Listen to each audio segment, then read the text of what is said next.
불교를 비롯한 4대 종단과 서울시가 힐링 콘서트를 열어 생명 존중의 가치를 재확인했습니다. 조계종의 국제정책을 자문하는 국제교류위원회, 네팔과 스리랑카 외국인 스님이 처음으로 위촉됐습니다. 6월의 첫 휴일인 내일 전통사찰인 도남동 흥천사에서 서울 시민과 함께하는 차문화 대축제가 BBS 불교방송 주최로 열립니다. 스포츠 패러글라이딩의 스타 조은영 선수가 지난해 월드컵 3관왕을 달성한 저변에는 깊은 신심이 자리 잡고 있었습니다. 국립문화재연구소의 문화재 복원 체험 행사가 해를 거듭하면서 참관 학생들의 호응이 뜨거워지고 있습니다. 올해는 국보 제101호 원주 법천사지 지광국사탑의 보존 처리 과정이 공개됐습니다. 안녕하십니까. 5월 31일 금요일 BBS 뉴스입니다. 불교와 천주교, 개신교, 원불교 등 4대 종단과 서울시가 생명 존중의 가치를 담은 힐링 콘서트를 한국불교역사문화기념관에서 펼쳤습니다.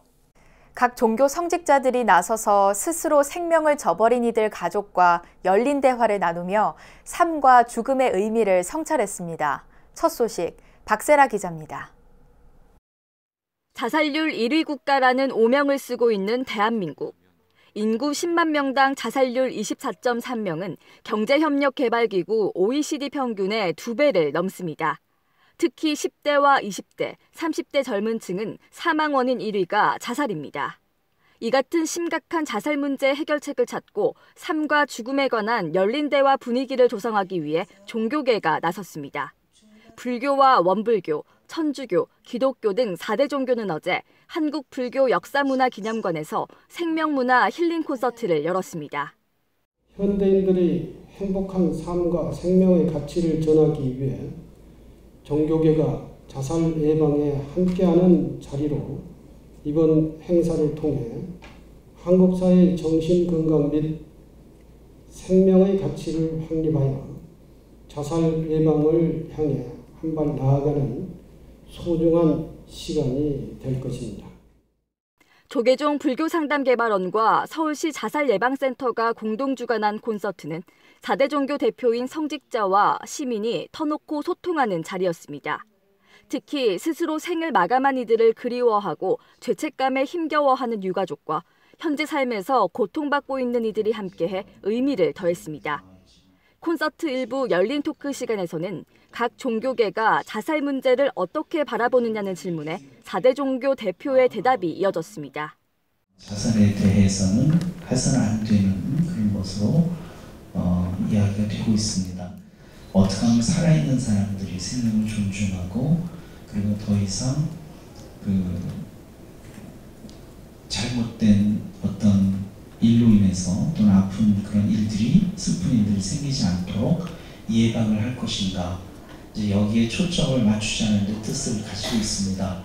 대승불교의 입장은 분명히 이 자살이라고 하는 문제를 공동체 시각으로 바라보고 있는 건 분명한 것 같습니다.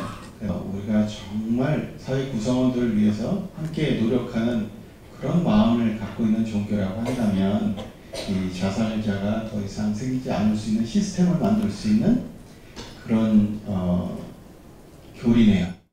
어떻게 해야 죄책감에서 벗어날 수 있냐는 유가족의 물음에 선업스님은 명상수행으로 자신을 어루만져 보라고 조언했습니다.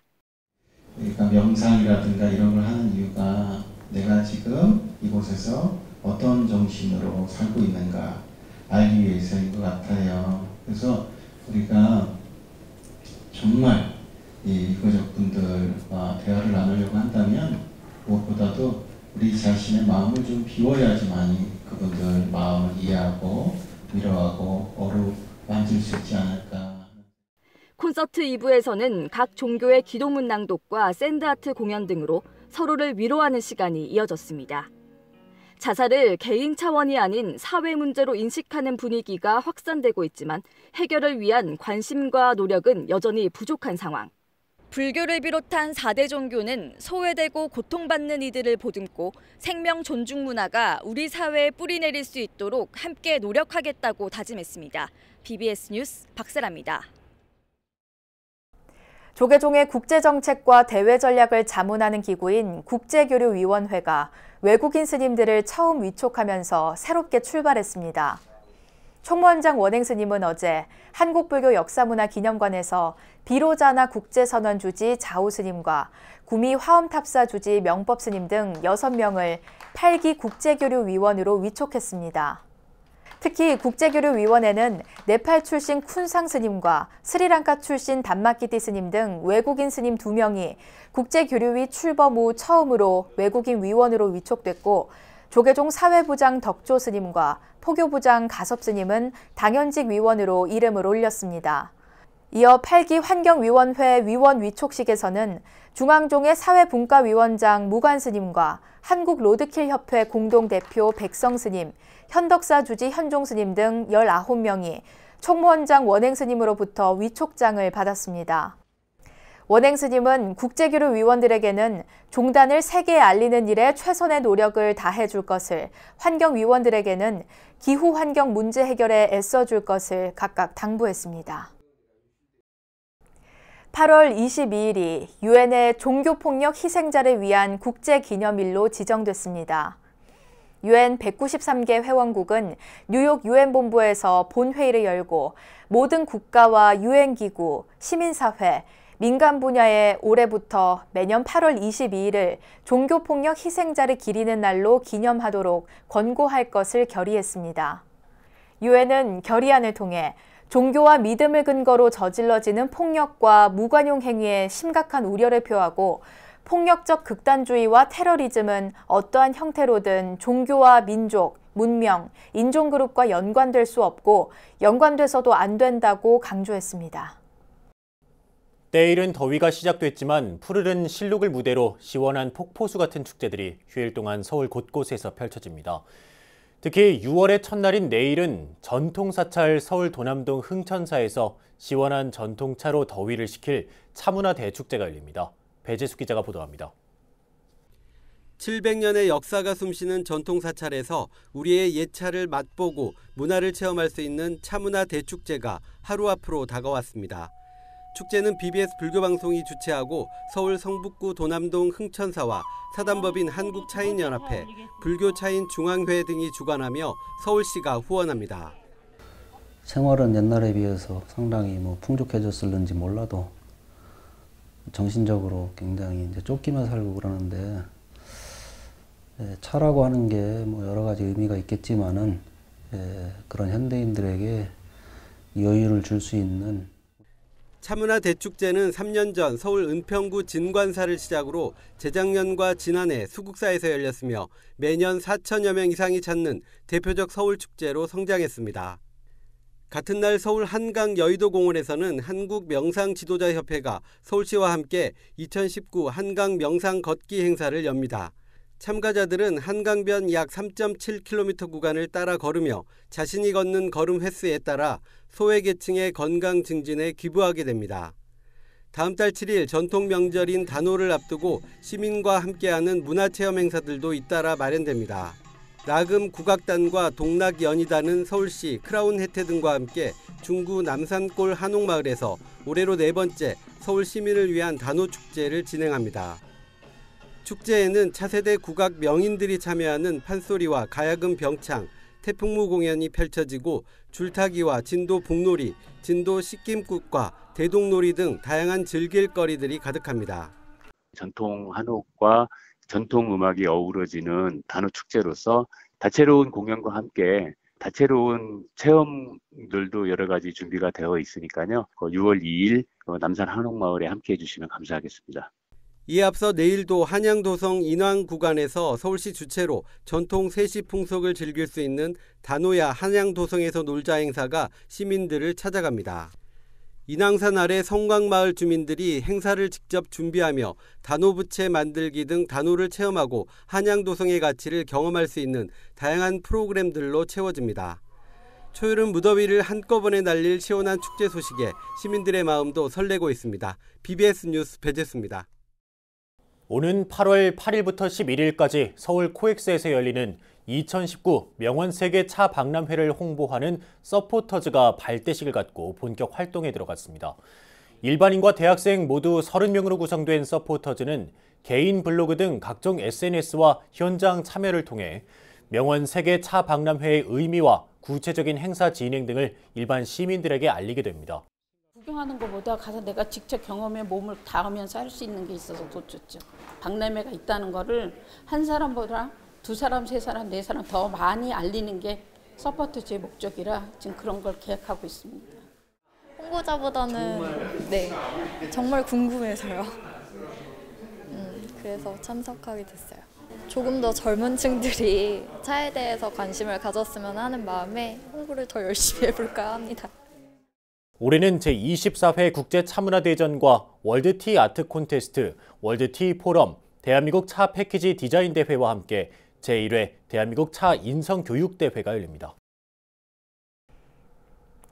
하늘을 나는 스포츠, 패러글라이딩 종목에서 최근 가장 주목받는 인물을 꼽는다면 바로 지난해 월드컵 3관왕을 달성한 조은영 선수라고 할 수 있는데요.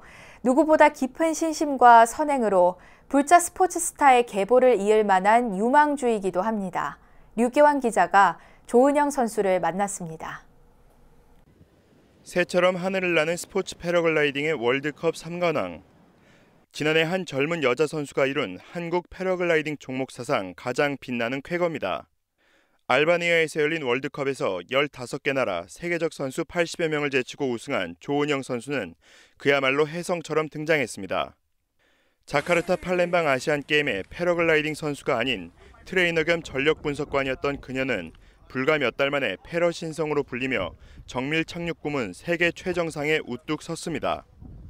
작년에 제가 트레이너로 하면서 선수 생활을 너무 해보고 싶다는 생각을 했기 때문에 그게 너무 간절했기 때문에 그 일이 끝나고 바로 준비를 하고 연습을 하고 이제 대회를 나가기 시작했는데 운이 좋게도 그때부터 이제 좀 성적이 좋게 나와서 그래서 꾸준히 이제 해보자 하고 비인기 종목 선수로서 겪는 온갖 서름을 묵묵히 견디며 이룬 성과이기에 더욱 값집니다. 국가대표인데도 후원사가 없어 아르바이트와 훈련을 병행하며 대회 참가 비용을 감당했던 그녀를 버티게 해준 것은 부처님이었습니다. 몸과 마음이 힘들 때마다 서울 북악산 자락에 위치한 자성선원을 찾아 참배를 하고 주지 성관스님과 대화를 나누다 보면 어느새 제자리로 돌아간 자신을 발견합니다. 승패에 크게 집착하지 말고 바른 심성으로 주변에 보시하면서 살아달라는 조언을 한결같이 실천하고 있는 조은영 선수의 모습에 오히려 감화를 받고 있다고 스님은 털어놓습니다. 편안한 마음으로 이겨야 되겠다는 생각에 연연하지 마라. 그리고 지더라도 낙심하지 말고 내가 남에게 보시한 마음이라고 생각을 하고 남의 마음을 기쁘게 했다고 생각을 하고 건강한 모습으로 돌아오는 게 가장 최고 1등한 게 그거다. 조은영 선수는 시합 전에는 명상수행으로 평정심을 유지하고 유독 긴장을 많이 하는 날에는 광명진원을 수차례 되뇌며 경기에 나선다고 말합니다. 1-2cm 차이로 결과가 나뉘는 정밀 착륙 종목에 짧은 기간 빠르게 적응하고 괄목할 결과를 이끌어낸 데는 불자로서의 심성과 수행이 밑거름이 된 셈입니다. 일단 가기 전에 이제 명상을 그냥 하는 것 같아요. 제가 이런 대회나 이런 거에 대해서 부담을 최대한 안 가지려고 스님께서 저한테 집착하지 말라고 말씀하셨듯이 저도 최대한 긍정적으로 생각을 하려고 노력을 많이 하거든요. 그런 부분에서. 그리고 제가 너무 긴장될 때는 광명진원을 한 3번씩 하고 해요. 세계 속의 한국을 빛내는 젊은 불자 스포츠 스타의 깜짝 등장에 교계도 주목할 것으로 전망됩니다. BBS 뉴스 류기환입니다. 전면 해체 수리가 진행 중인 국보 제101호 원주 법천사지 지광국사탑의 과학적 보존 처리 과정이 일반에 공개됐습니다. 양양 설림원지 금동보살 입상과 순창 운림리 출토 목관의 복원 현장도 학생들의 소중한 체험을 위해 함께 선보였습니다. 국립문화재연구소 문화재보존과학센터에서 진행된 생생보존처리대회 현장을 박성용 기자가 취재했습니다. 대전 대덕연구단지에 위치한 문화재청 국립문화재연구소 산하 문화재보존과학센터. 센터 석조실에 서울에서 온 동국대학교 부속중학교 2학년 학생들이 초롱초롱한 눈빛으로 들어섭니다. 문화재의 소중함과 과학적 보존의 중요성을 알리기 위해 센터가 문화재 보존 복원 처리 현장을 일반에 공개하는 체험 프로그램 현장입니다. 학생들 눈앞에는 보존 처리 과정을 밟고 있는 국보 제101호 원주 법천사지 지광국사탑이 펼쳐져 있습니다. 묵은 때와 상처로 얼룩진 천년 성보에 낯선 레이저 기기를 든 학생들이 연구원의 도움으로 직접 보존 처리를 해봅니다. 적외선 조사와 3D 스캔을 통해 사찰 벽화를 보존 처리하는 벽화실. 연구원의 말 한마디 한마디에 학생들의 눈빛은 뜨겁기만 합니다. 사찰 벽화는 여러분 절에 이렇게 가시면은 절 벽면에 가끔 부처님의 불교 그 내용을 그림으로 그려놓은 걸 보실 수 있었을 거예요. 이제 그런 것들을 사찰 벽화라고 일컫고 있는데 이제 남한에 주로 분포하는 게 사찰 벽화이기 때문에 제가 사찰 벽화를 중심으로 오늘은 설명을 드리겠습니다. 5년째를 맞는 올해 행사는 지난 28일부터 사흘 동안 초중고, 대학생과 일반인을 대상으로 진행됐습니다. 원주 법천사지 지광국사탑은 물론 양양설리원지 금동보살 입상과 산스크리트어가 그려진 순창 올림리출토 목관 등 센터 곳곳에서 만난 귀한 우리 문화재의 생생한 모습들은 학생들에게 살아있는 교육 그 이상입니다.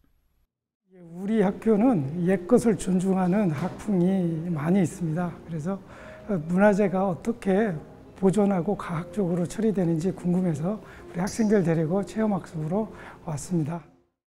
여기에 문화재에 대한 엑스레이나 자외선 조사, 벽화나 회화의 밑그림을 살펴보는 적외선 조사, 문화재 복원을 위한 레이저 클리닝까지 문화재 보존과 복원에 투입되는 최첨단 조사 방법들도 신세계 그 자체입니다.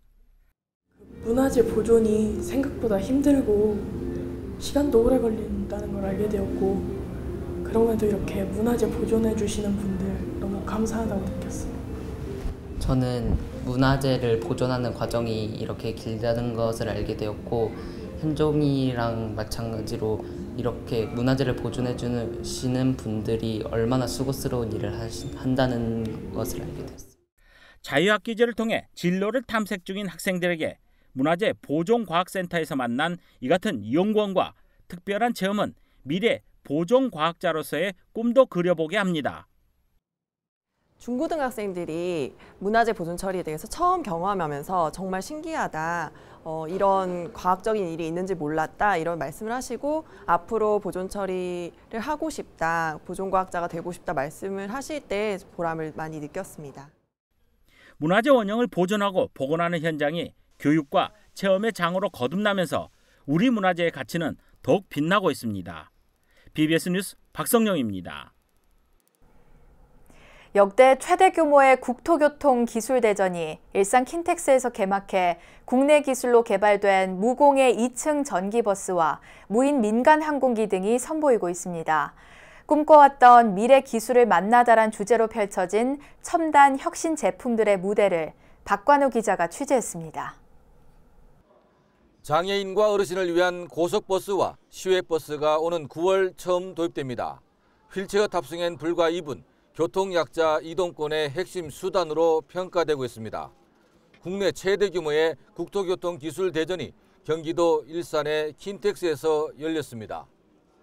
2019년도 국토교통과학기술 대전은 꿈꿔왔던 미래 기술을 만나다라는 주제로 이루어지고 있습니다.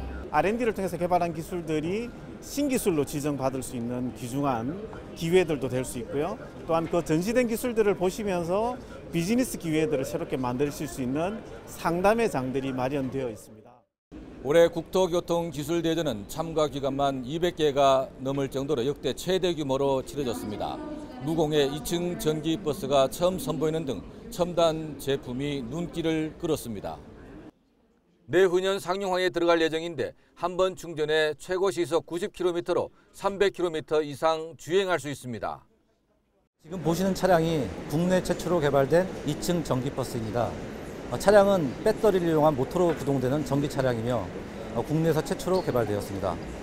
상용화는 2011년 중순으로 예상되고 있습니다. 현재 민항기가 사용하는 비행 경로에 투입할 수 있는 무인 민간 항공기도 개발했습니다.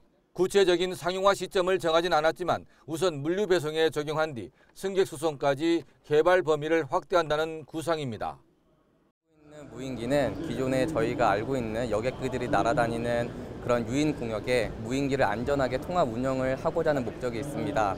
나중에는 저희가 이 무인기 연구를 통하여서 물류 배송이나 그 여객을 태우지만 파일럿이 없는 이러한 큰 그림을 가지고 연구를 진행하고 있습니다. 의식주 등 일상 가정생활 전반에 걸쳐 건강을 관리할 수 있는 시스템도 개발했습니다. 고령화 사회를 맞아 어르신 수면 관리는 물론 걸음걸이와 낙상 방지 등 안전 관리에 초점을 맞췄습니다. 헬스케어라는 거는 집하고 사는 사람이 서로 소통이 되고 그다음에 무의식적으로 사는 사람의 건강이 집이 알아서 이렇게 체크를 해가지고 내가 무의식적으로 건강이 나빠졌구나라는 거를 이 서비스 프로바이더, 그러니까 지역 병원이나 보건소 이런 곳에서 저한테 정보를 줍니다. BBS 뉴스 박관우입니다.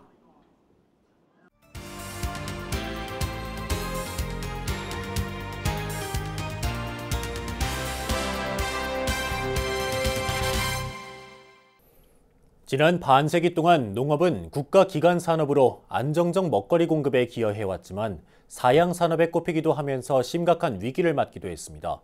기후변화와 소비 트렌드 변화가 지속 가능한 농업을 위협했기 때문인데요. 농업도 스마트 기술을 도입한 미래 첨단 농법으로 탈바꿈해야 한다는 목소리가 높아지고 있습니다.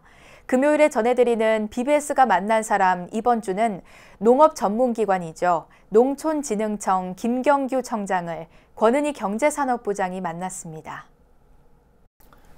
네, 청장님 안녕하세요. 예, 안녕하십니까. 지난해 12월에 농촌진흥청장으로 취임을 하셨잖아요. 예. 그동안 상당히 바쁜 시간을 보내셨을 것 같은데 어떤 일들을 해오셨나요? 예, 저희들이 농업 경영이 빠르게 변화하고 있습니다. 우리나라 농업뿐만 아니라 전 세계 농업이 그 변화에 발맞춰서 저희도 혁신의 노력을 하고 있습니다. 몇 가지 간단히 말씀을 드리면 첫째, 그 스마트 농업입니다. 그 정보통신 기술이 결합된 그를 통해 가지고 농업의 생산성과 편리성을 높이는 소위 스마트 팜으로 대표되는 스마트 농업을 위한 여러 가지 기술 개발과 보급에 박차를 가하고 있고요. 두 번째는 이제 종자 산업이라든지 여러 가지 농생명 기술로 대표되는 새로운 농업 부가가치 산업을 개발하고 육성하는 데 중점을 두고 있습니다. 스마트팜 농가에 대해서 말씀을 해주셨는데 최근 들어서 급증하고 있잖아요. 성과에 대해서 좀 몇 가지 사례를 설명을 해주시죠. 예, 그 스마트팜을 쉽게 얘기하면은 그 작물이 자라는데 최적의 조건을 실시간으로 자동으로 구현해주는 그런 것입니다. 그러니까 ICT 강령이 필요하고요. 그러다 보니까 농가 입장에서는 생산성이 늘어나고 또 편리성이 향상이 됩니다. 몇 가지 사례를 들면은 뭐 토마토라든지 양돈 이런 거에서 적게는 생산성이 수십 %에서 뭐 2배까지도 늘어나고 합니다. 농촌의 고령화가 상당히 심각한데요. 이런 스마트팜이 젊은 농부 육성에도 기여를 하겠네요. 예, 그렇습니다. 기본적으로 우리 농촌에는 그 젊은이들이 부족합니다. 특히 미래 농업을 이끌어가기 위해서는 젊은이들이 농촌으로 가야 되는데 미래에 대한 불안이라든지 농업에 들어가는 초기 투자 비용, 그다음에 생활 불편의 문제로 젊은이들이 많이 기피하고 있는 것이 현재까지 상황이었는데 다행히 고무적인 것은 최근에 농업의 혁신과 새로운 바람됨으로 인해서 젊은이들이 많이 들어가고 있습니다. 그래서 이들을 통해 가지고 이들이 스마트팜 농업을 통해서 새로운 농업의 혁신을 이끌어갈 주체가 되리라고 생각을 합니다. ITBT를 접목한 농업 생명공학 원천 기술도 상당히 중요하지 않습니까? 어떤 기술들이 지금 개발이 되고 있나요? 기본적으로 정부가 가지고 있는 것은 우리가 이제 유전자원입니다. 한 30만 종의 유전자원을 가지고 있는데 정부가 그 유전자원을 작게는 농업인부터 또는 기업들이 그 유전자원을 통해서 새로운 품종을 만들어내기 위해서 그 유전자원의 활용도를 높여주기 위해서 여러 가지 정보를 분석해서 주는 것이 필요하고요. 이런 걸 바탕으로 해서 새로운 육정 기술, 유전자 가위라든지 이런 걸 통해서 새로운 품종을 만들어내는 그런 기술을 저희들이 가지고 있고요. 아울러서 기능성 식품들이라든지 기능성 농산물을 만들어내는 일을 함께 하고 있습니다. 진흥청의 역할 가운데 또 가장 중요한 부분이 종자산업 육성 아니겠습니까? 종자산업 육성을 위한 청장님의 계획은 어떤 것이 있을까요? 예, 하나의 종자가 하나의 우주를 담고 있다고 그러지 않습니까? 종자가 세상을 바꾸죠. 그 여러 가지 종류로 좀 나눠볼 수 있는데 이제 일반적으로 알려진 채소 종자인 경우에는 굉장히 경쟁이 셉니다. 뭐 우리가 알고 있는 몬산토라든지 이런 데서 굉장히 많은 종자를 만들어내고 있는데 우리도 그에 못지않게 많은 기업들이 예를 들면 김제에 가면은 민간 단지가 있습니다. 거기서 여러 기업들이 종자를 만들어내고 있고요. 정부는 거기에 필요한 기본적인 인프라를 깔아주고 있습니다. 다만 이제 그 민간들이 하기가 어려운 거, 시간이 오래 걸린다든지 예를 들면 이제 과수 같은 경우 또는 주요 식량작물 같은 경우는 아직도 정부가 주도적으로 종자 개발을 하고 있습니다. 핵심적인 것은 민간이 됐건 정부가 됐건 간에 우리가 가지고 있는 각종 유전자원에 관한 특정한 정보와 특성들을 정확하게 알려줘서 민간이 그것을 쉽게 이용할 수 있도록 하는데 저희들이 주안점을 두고 있습니다. 네. 앞으로 농산업 발전을 위해서 많은 역할을 해주시기를 기대하겠습니다. 오늘 말씀 고맙습니다. 고맙습니다. 최근 복원된 익산 미륵사지 석탑은 우리 불교 문화재의 우수성과 함께 복원의 중요성을 널리 알리는 계기가 됐습니다. 그 역할을 해낸 곳이 바로 국립문화재연구소입니다. 해마다 체험 행사를 통해 문화재 보존과 복원의 중요성을 알리고 있는데요. 그 과정을 지켜본 학생들의 호응이 뜨겁다고 합니다. 미륵사지 석탑도 복원에 무려 19년의 세월이 걸렸는데요. 성보문화재 가치를 높여주는 분들의 말없는 노고에 격려의 박수를 보내고 싶습니다. 네, 5월 31일 금요일 BBS 뉴스를 마칩니다. 여러분 고맙습니다.